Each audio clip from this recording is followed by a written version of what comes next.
Hi welcome to my channel. Sunday వస్తే chicken, mutton, prawns, ఫిషే కాదండి, ఎగ్ని ఒక్కసారి నా స్టైల్లో వండి చూడండి. ఎవ్రీ సండే కాదు, ఎవ్రీ డే కూడా ఇదే ఎగ్ కర్రీ కావాలని అడుగుతారు, అంతా బాగుంటుంది. సో ఇదే మలై ఎగ్ కర్రీ. దీనికి కావాల్సింది egg, tomato, onions, chilli and పక్కనే ఉన్న కాజు, గసగసాలు అండ్ డ్రై కోకోనట్ని మనం హాట్ వాటర్లో నానబెట్టి పక్కన పెట్టుకోవాలి. ఇప్పుడు కడాయి పెట్టి కడాయిలో ఆయిల్ హీట్ చేసిన తర్వాత మనం స్లైసెస్లా కట్ చేసుకున్న ఎగ్ని కూడా వేసి మంచిగా రెండు వైపులు ఫ్రై చేయండి. ఎగ్ ఫ్రై అయిన తర్వాత తీసి పక్కన పెట్టుకోండి. ఈ ఎగ్లో మీరు కావాలంటే పైన చిల్లీ అండ్ పసుపు కూడా వేసుకోవచ్చు, ఇది కంప్లీట్లీ ఆప్షనల్. నెక్స్ట్ అదే ఆయిల్లో ఆనియన్స్, చిల్లీ అండ్ కరివేపాకు కూడా వేసి మంచిగా ఫ్రై చేయండి. ఆనియన్స్ అనేవి గోల్డెన్ బ్రౌన్ కలర్ వచ్చినంత వరకు ఫ్రై చేయాలి.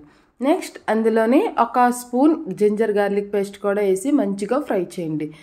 ఒకటి చెప్తున్నాను వినండి, ఏదైనా కర్రీ మనం వండేటప్పుడు అల్లం వెల్లుల్లి పేస్ట్ వేసిన తర్వాత వెంటనే ఇంకో ఇంగ్రీడియంట్ వేయకూడదండి, అలా వేస్తే పచ్చివాసన వస్తుంది. ఇలా ఆయిల్ పైకి ఫ్లోట్ అయినంత వరకు మనం మగ్గించాలి.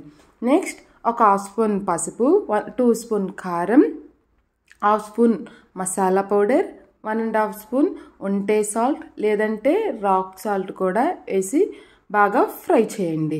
అలాగే ఈ ఆయిల్లో మనం వేసిన మసాలాలన్నీ కూడా బాగా ఫ్రై అవ్వాలి. అలా ఫ్రై అయితేనే మనకి మంచి టేస్ట్ అనేది వస్తుంది.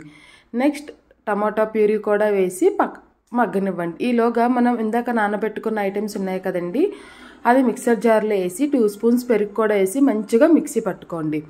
పెరుగు ఎందుకు వేసానంటే ఇక్కడ మలాయ్ యూజ్ కావాలి కదండి, అందుకని పెరుగు వేసాను. మీకు పెరుగు వద్దంటే స్కిప్ చేసేయవచ్చు, ఓన్లీ కాజు పేస్ట్ వేస్తే సరిపోతుంది. సో ఆ పేస్ట్ మొత్తం ఇందులో వేసేసి బాగా ఫ్రై చేయండి.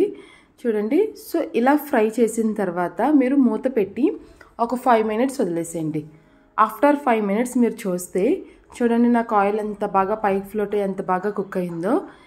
ఈ కన్సిస్టెన్సీ మీకు సరిపోతుంది అంటే ఇలా వదిలేసేయండి. లేదు మాకు కొంచెం ఎక్కువ గ్రేవీ కావాలి అంటే మీరు ఒక హాఫ్ గ్లాస్ వరకు వాటర్ యాడ్ చేసుకోవచ్చు.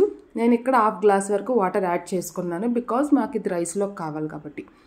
సో వాటర్ యాడ్ చేసుకున్న తర్వాత మీరు ఒకసారి సాల్ట్, కారం, మసాలా ఇవి సరిపోయినాయా లేదో చెక్ చేసుకోండి.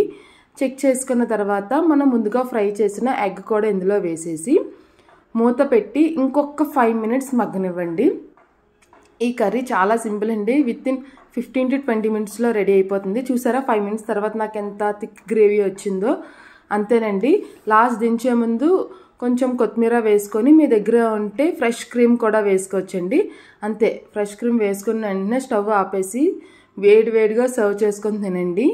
దోశ, చపాతీ, రోటీ, పూరి, రైస్ ఇలా ప్రతి ఒక్క దానికి ది బెస్ట్ కాంబినేషన్ అండి ఈ మలై ఎగ్ కర్రీ అనేది. సో మీరు కూడా ట్రై చేయండి. ట్రై చేసి ఎలా వచ్చిందో మన కామెంట్ సెక్షన్లో కామెంట్ చేయండి. సబ్స్క్రైబ్ కూడా చేసుకోండి.